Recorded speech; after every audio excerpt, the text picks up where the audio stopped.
Let's get started with our first news. Ilia Topuria reveals new nickname. Last week, Topuria made a surprising announcement. He will be dropping his long-held nickname, El Matador, and adopting a brand new identity as he moves up to the lightweight division. Today, the Georgian-Spanish fighter has officially revealed his new nickname, La Leyenda, which translates to the legend. This bold change marks a new chapter in his career, and Topuria himself has expressed deep meaning behind the decision. In his statement, Topuria explained, El Matador is something that has accompanied me throughout my entire sporting career, throughout my entire trajectory, and it's something that has led me to the new nickname.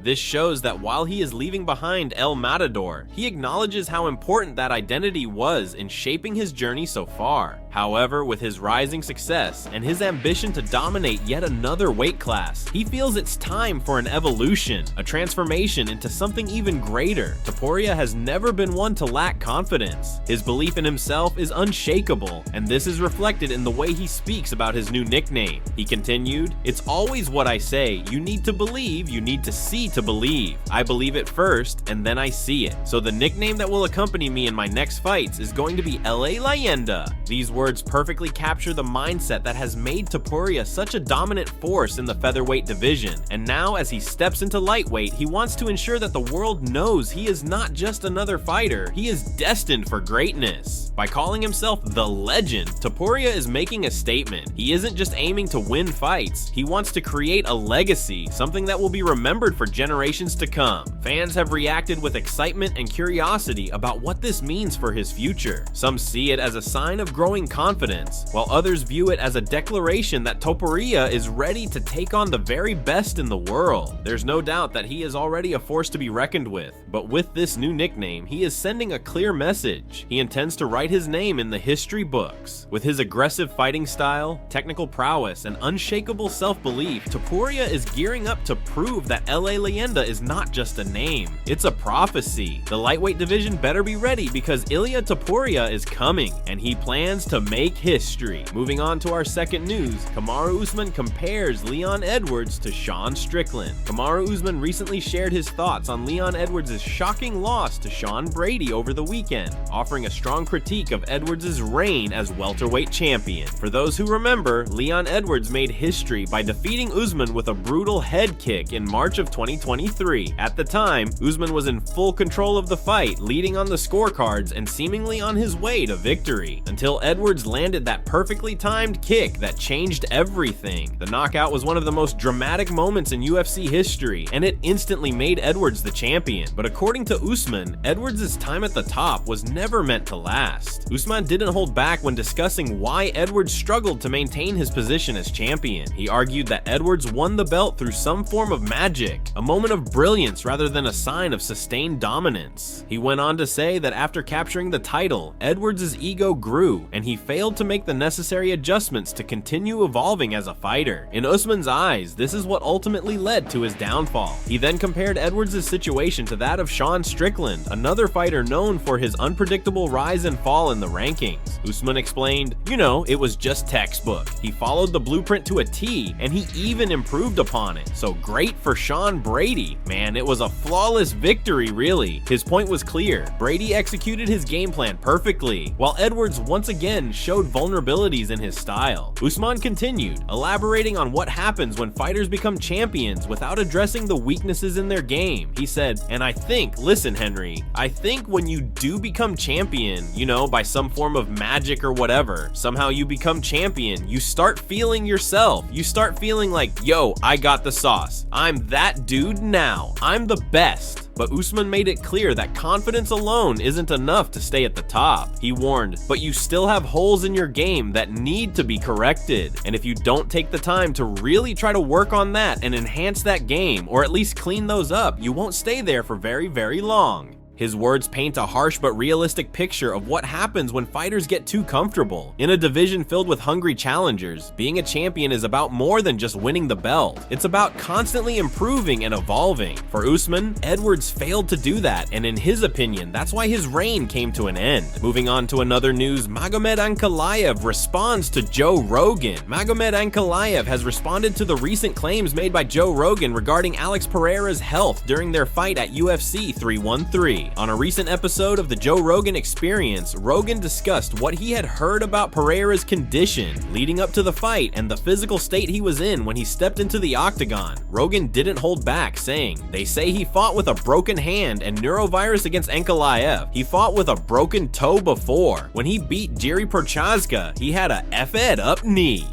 Remember when he went and tumbled at the end of the fight? That's because his knee wouldn't support him. He was basically fighting on one leg in the first fight. Then he gets surgery. I guess it's probably meniscus because he came back pretty quick." Rogan's breakdown of Pereira's injuries painted a picture of a fighter who was dealing with serious physical issues in multiple fights, yet still managed to compete at the highest level. However, his discussion didn't stop there. He analyzed Pereira's rematch with Ankalaev, noting that the fight took a major turn in the second round. Rogan continued, "Ankalaev and Pereira, second round, Pereira gets rocked, and then he's kind of not the same after that. Much more defensive after that.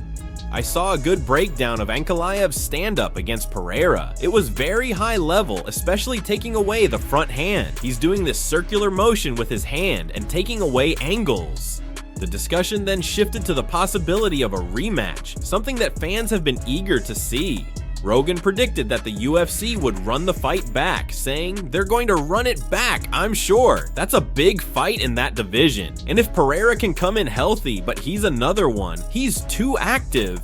Rogan's comments suggested that Pereira's frequent fights might be taking a toll on his body, affecting his performances inside the cage. Following Rogan's statements, Magomed Ankalaev took to X, formerly Twitter, to respond. He dismissed the idea that Pereira's injuries should take away from his own victory, making it clear that no fighter steps into the octagon at 100%. Ankalaev wrote, "Joe Rogan mentioned his team said Alex fought with a broken hand and neurovirus. When fighters step in the cage, nobody is 100%.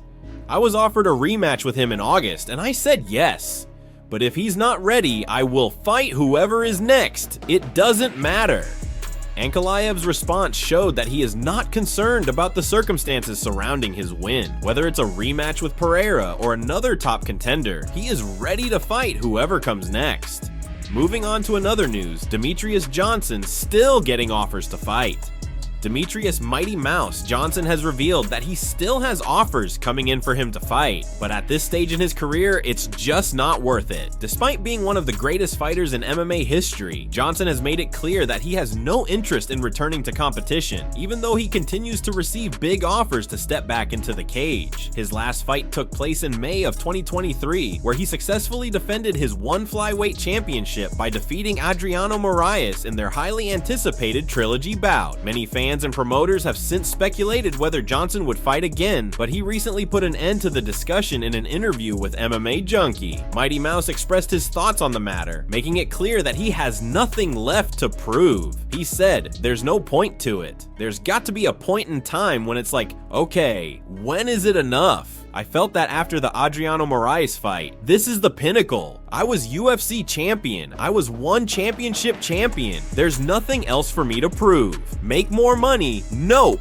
not at all." Johnson went on to say that while the offers keep coming, and some of them have been very tempting, he has stayed true to his decision to walk away from the sport. He continued, "I've had offers come in. I've had great offers. Had a few offers come in and I'm like, no, I'm good, because I feel I try to be a man of my word. I told myself that I was never going to take a fight to make money. Those days of using my body to make money are over." He emphasized that his decision wasn't just about avoiding physical damage, but also about moving on to other opportunities in his life. Johnson admitted that he took time to reflect on what retirement would look like and whether he would truly miss competing. He said, "I'm not going to sign a contract and go fight. I think it was important for me to take that time. As a professional athlete in mixed martial arts, you never know when it's the right time."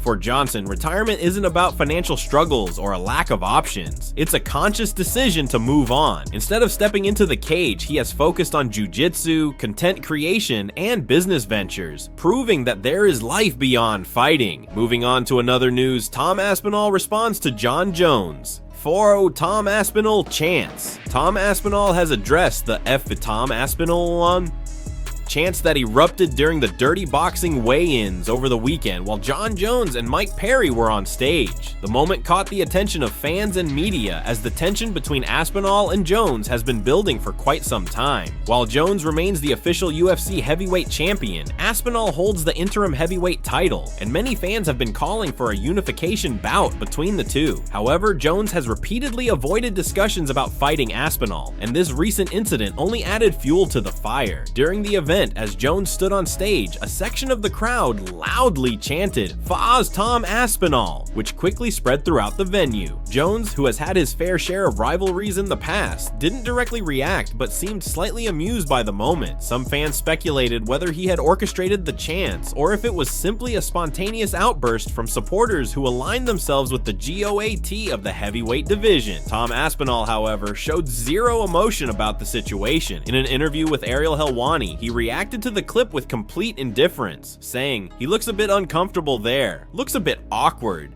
Everyone is an a-hole sometimes, especially me. I don't take offense to it." But yeah, he did look a bit uncomfortable, looked a bit awkward.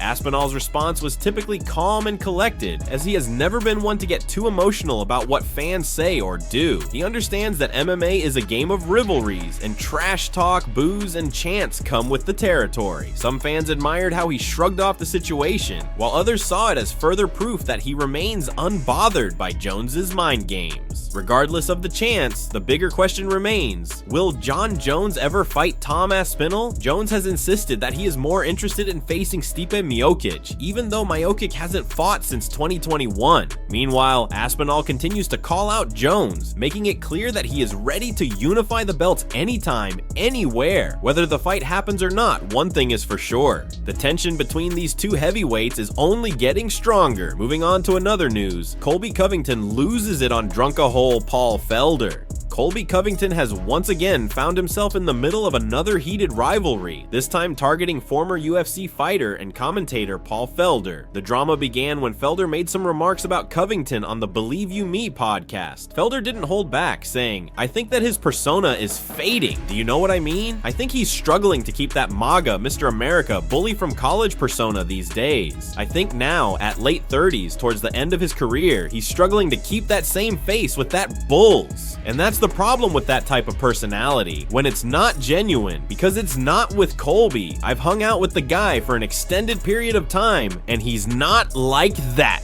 Basically, Felder was calling out Covington for being fake, claiming that his over-the-top personality is no longer believable, especially as he nears the twilight of his career. Of course, Colby Covington did not take this lightly. He fired back at Felder in an explosive interview with Submission Radio, completely going off on the former fighter-turned-commentator. Colby said, "He was talking about me. Oh, he's done this and that and some other S. I want you to go ask him next time you see him in person. Ask him about the time he was at Joint Base Langley, Eustis, the Army and Air Force base. He got tied in handcuffs by military police to a toilet in his bathroom because he was drunk on the base. Like, that's embarrassing. You self-loathing drunk-a-hole. He must be drunk half the time he's in that commentary booth for the UFC.